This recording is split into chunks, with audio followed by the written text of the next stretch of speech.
नमस्ते everyone, this is Sandeep and welcome to my channel only study by Sandeep Dhiman.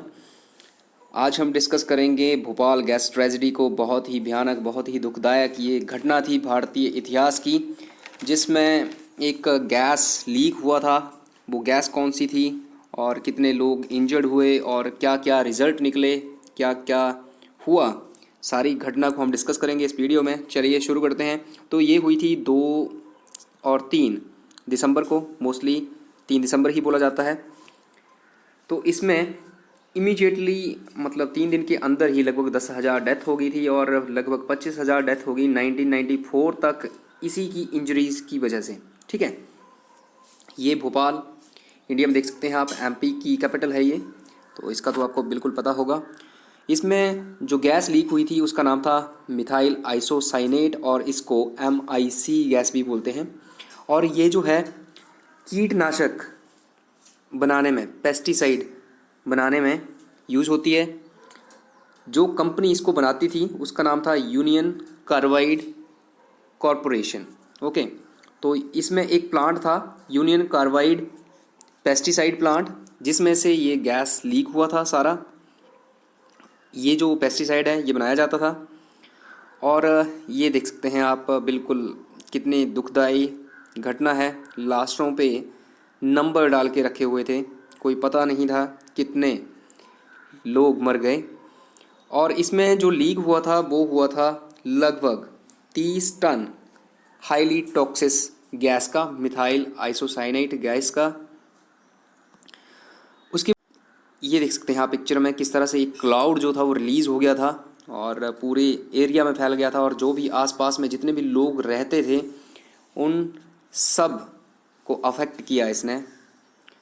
अभी भी आप देख सकते हैं कि इस तरह के बच्चे और इस तरह की आने वाली पीढ़ियां आगे पैदा होती हैं, मतलब 3rd जनरेशन तक इसका अफेक्ट देखा जा सकता है। बहुत ही भयानक घटना थी।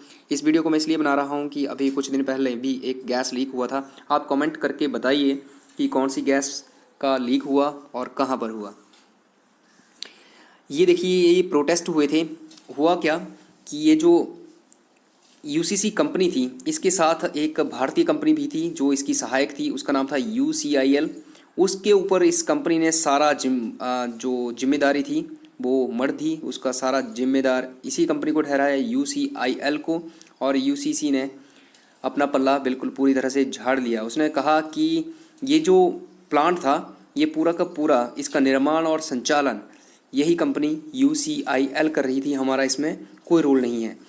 लेकिन क्या हुआ, उसके बाद अमेरिकी अटॉर्नी ने अमेरिका में इस कंपनी के ऊपर, UCC के ऊपर केस कर दिया और फिर एक बहस चली। उसके बाद इस तरह से भारत में प्रोटेस्ट हुए। आप देख सकते हैं यहाँ पे, you want Osama give us Anderson. अब एंडरसन कौन थे? एंडरसन थे इस कंपनी UCC के अध्यक्ष। तो ये जो था प्रोटेस्ट, इस तरह के प्रोटेस्ट जो थे ये उस टाइम के प्रधानमंत्री कौन थे? राजीव गांधी। तो राजीव गांधी के खिलाफ भी लोगों ने बहुत कुछ बोला कि आप किसकी साइड हैं, आप हमारी साइड हैं या उस अमेरिकी कंपनी की साइड हैं। ये एंडरसन, इनको आप देख सकते हैं यहाँ पे। उसके बाद गवर्नमेंट जो है हरकत में आई और एक एक्ट पास किया, the Bhopal gas leak disaster processing of claims act 1985। तो इससे क्या हुआ, इस एक्ट के बाद जो था वो भारतीय सरकार जो थी वो प्रतिनिधि बन गई। जितने भी पीड़ित थे इस तरह के पूरे विश्व में, उन सब की प्रतिनिधि बन गई। और ये जो केस था ये फिर अमेरिकी कोर्ट से निकलकर भारत के क्षेत्र में आ गया, भारत के न्यायिक क्षेत्र में आ गया और सुप्रीम कोर्ट में केस चला ये। और UCC कंपनी के ऊपर आगे हम नेक्स्ट स्लाइड में देखते हैं। ये देखो, ये जो है 84 में ये घटना हुई सारी और 85 में ये एक्ट बना। उसके बाद जो था, ये जो विक्टिम्स थे इनकी गार्डियन बन गई इंडियन गवर्नमेंट। और फिर जब केस आया सुप्रीम कोर्ट में, इंडियन सुप्रीम कोर्ट में, तो जो गवर्नमेंट थी उसने $3.3 बिलियन का क्लेम किया। लेकिन बाद में एक एग्रीमेंट हो गया इंडियन गवर्नमेंट और इस UCC कंपनी के बीच में। $470 मिलियन देने के लिए ये कंपनी तैयार हो गई, जो कि बहुत ही कम था। इसमें सिर्फ कुछ एक लोगों, मतलब जिन्होंने केस फाइल किया था उन्हीं को सिर्फ ये क्लेम दिया जा रहा था। तो इस तरह से ये बिल्कुल कम था।